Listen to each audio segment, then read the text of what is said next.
A few months ago, I signed up for my school's Conversation Partner Program. The program was about helping and teaching these foreign exchange students to learn English. It was often the case that the English they had learned back home in school was different from the English they would actually use in their day-to-day lives. The first set of students I helped were a girl named Catherine and a boy called Indy. Obviously, these were not their native names. They had taken up monikers to feel more at home in the United States. All of these exchange students had come from Vietnam, and when talking about why they came to the United States, they would always mention things like TV shows, movies, and video games, as well as job opportunities. They had nothing bad to say about the United States. Their view of the United States was unbelievably positive. However, all I had known of their country was negative. Sergeant, what were you doing here? We were given a test run of this vessel. The Vietnam I knew and learned about was one solely synonymous with the Vietnam War. How was it that Vietnamese people had such a positive view of the United States, despite the horrible view I had of their country? Surveys show the opinion of the exchange students wasn't an anomaly. A majority of Vietnamese adults do hold an incredibly favorable view of the United States. This is thanks to a long history of diplomacy, economic, and cultural efforts throughout the decades that have slowly melded the relationship between these countries. This miraculous change is made all the more amazing because of how poorly our relationships with the country of Vietnam began. The embassy compound and waited for The Vietnam War officially ended in 1973 with the signing of the peace accords. However, Northern Vietnamese forces seized the southern capital of Vietnam in 1975. Quickly following the fall of the South, the United States extended their trade embargo to the newly formed republic. Despite these political tensions, though, citizens were sympathetic with each other. There were efforts on both sides to bridge the cultural divide and foster understanding. While the trade embargo against the now Socialist Republic of Vietnam was the first negative action taken against the country, Americans in the United States back at home were developing an ever more favorable view of hosting protests and gathering in support of Vietnamese people. In the years following the fall, in the 1970s and 80s, there was a growing interest in American culture, particularly among the Vietnamese youth. Similar to the United States at the time, Vietnam was experiencing a cultural boom. With the recent change in government, Vietnam was an ever-changing political and social landscape.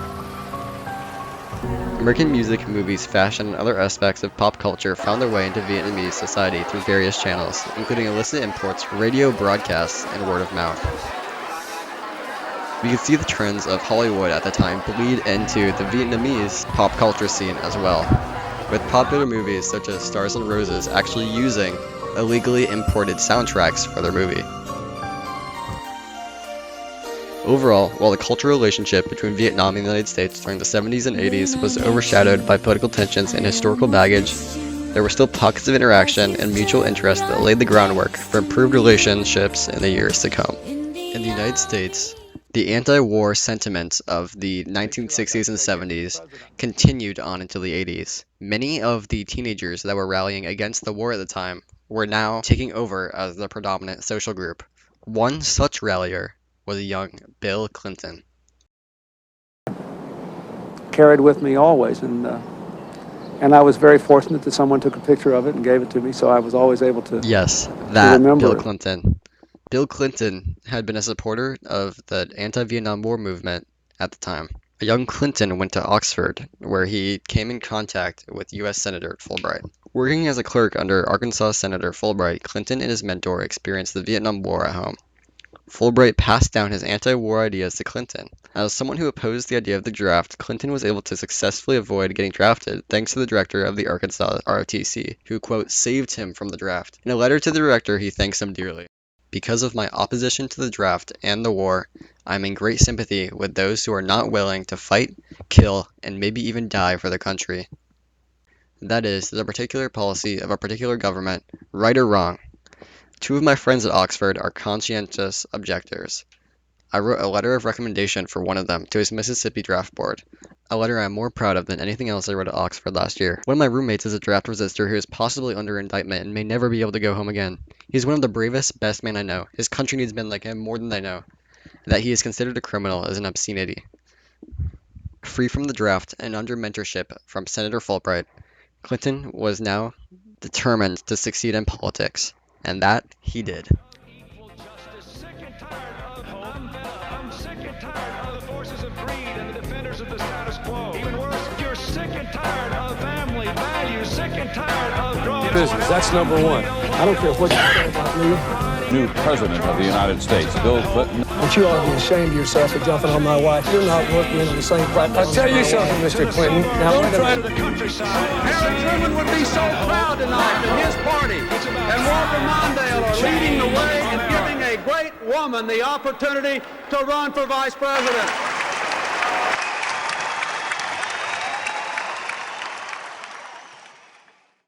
Today, as we stand on the threshold of a new era and a new millennium, I believe we need a new kind of leadership. Leadership not mired in the politics of the past, leadership not tied to the old ideologies, but proven leadership, capable of reinventing government to help solve those real problems real people face. To provide that proven leadership is our challenge in 1992, and that is why today I proudly announce my candidacy for President of the United States of America. As Clinton rose to the ranks of the Democratic Party, he became increasingly engaged in foreign policy debates and advocated for a pragmatic and forward-looking approach to U.S. relations with Vietnam. By the time the elections came around in 1991, his opponents chastised him about his participation in anti-war protests, a grievance that apparently fell on deaf ears. 46 years of age, the man from Hope, Arkansas, the new president of the United States. Because Clinton won the election by a landslide with a whopping and 370 delegates. From his time in politics and own youth growing up during the war, Clinton had come to see Vietnam as a country with which the United States needed to reconcile and engage constructively. He recognized the potential benefits of normalizing relationships with Vietnam, both in terms of the regional stability and advancing American interests in Southeast Asia. In January of 1994, the first steps towards peace with Vietnam occurred, when the Senate voted 62-38 to lift the trade embargo on Vietnam. Saying to us, lift this embargo, you will help us get answers for the families. We have to turn away from a policy of retribution to a policy that makes sense, common sense. On the carry amendment number 1263, the yeas are 62, the nays are 38. The amendment is adopted. Without objections? This was the very first step in diplomacy between the United States and Vietnam. Clinton officially lifted the trade embargo in February of 1994. And in 1995, Clinton made a historic visit to Vietnam, where he and the president of Vietnam announced the normalization of diplomatic Today, relations. announcing the normalization of diplomatic relationships with Vietnam.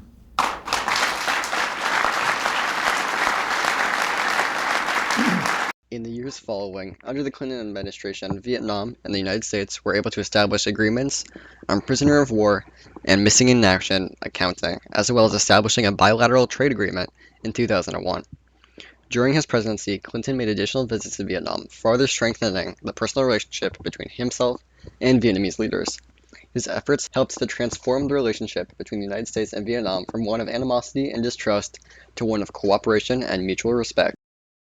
Overall, Bill Clinton's personal relationship with Vietnam was characterized by his commitment to reconciliation, engagement, and building a constructive partnership between the two countries. His efforts laid the groundwork for the deepening of diplomatic, economic, and cultural ties between the United States and Vietnam in the years that followed, with his final act under his administration being the bilateral trade deal, which made Vietnam able to enter the World Trade Organization and thus enter the world stage. As part of the deal, Vietnam had to introduce strict economic reforms to meet international standards. These are expected to firmly position Vietnam in its bid to enter the World Trade Organization in coming years. So actually, implementing BTA is the first important step for Vietnam to prepare for joining the WTO.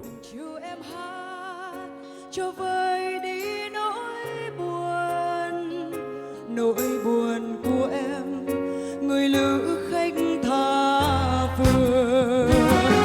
Thời gian dần trôi, em lớn lên cùng dòng sông. Ánh mắt bờ môi, dạng người ấm áp mùa đông. Dòng sông ngày Into the 2000s, Vietnam and the United States were able to maintain the relationship they had fostered during Clinton's presidency. While historical issues and differences remained, both countries demonstrated a commitment to building a constructive partnership based on mutual respect, shared interests, and a forward-looking approach to bilateral relations. This period also marked Vietnam's entry to global trade. Thanks to its now trade partner, the United States, Vietnam entered the World Trade Organization in 2007. As part of its accession process, Vietnam committed to undertaking economic reforms and liberalizing its trade regime, which included reducing tariffs, opening up its market to foreign investment, and improving intellectual property protection. The United States and other WTO members played a role in negotiating Vietnam's accession terms and monitoring its compliance with WTO rules. Following this, the United States also announced a strategic partnership declaration of trade with Vietnam in 2013. Decades-old arms embargo on Vietnam, President Obama today ushered in the dawn of a new era in its relations with an old communist foe. Just a generation ago, we were adversaries, and now we are friends. Should give us hope, should be a reminder. This new era was headed in Vietnam by the so-called second generation, which were Vietnamese citizens who had not firsthand experienced the war.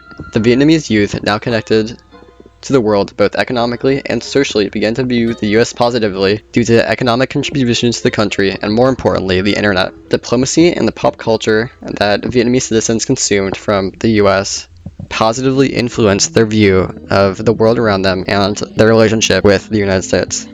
Today, many young Vietnamese view the United States as a land of opportunities associated with economic prosperity, advanced education, and career prospects. Some, such as my foreign exchange students, may have aspired to study or work in the United States, attracted by the possibility of higher education, better job opportunities, and higher standards of living. American pop culture, including music, movies, fashion, and lifestyle trends, has a significant influence around the world, especially in Vietnam. The historic influence of American media combined with contemporary influences such as the internet has shifted the perception of Vietnam and the United States relationship over time. While the Vietnam War remains a sensitive and complex topic in Vietnam, many young Vietnamese may have viewed the United States through a lens of reconciliation and forgiveness rather than animosity. The second generation recognizes the importance of moving forward and building constructive relationships with former adversaries, including the United States. While U.S. visits to the country surely helped to mold this perspective, the cultural influences and actions of citizens from both countries has positively fostered the now overwhelmingly positive relationship between the United States and Vietnam.